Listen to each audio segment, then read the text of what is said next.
get you another round of breaking update. What President Putin has now learned to invite Donald Trump to Moscow, signaling a potential next round of high-level discussion on global security in the ongoing Ukraine war. Well, Sarah, what's your point on this? Because there has been no concrete deal that has been reached yet.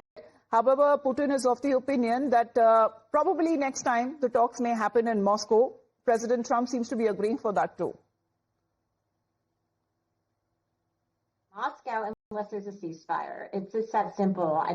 Everybody wants a ceasefire and time to talk this over. And until he agrees to a ceasefire, as I believe if Putin agrees to a ceasefire, Zelensky will agree to a ceasefire, and then Trump can go to Moscow. But if he goes to Moscow without any concessions from Putin, it would be truly a traumatic event for the world. It would be truly bad. And I know that there's a lot of Republicans, Trump's party here in America, that would probably tell him they would not approve of him going to Moscow without any hope of a ceasefire, any promise of a ceasefire from Putin. It's just incredible that he would go there. Yes, because nothing really has come out of it.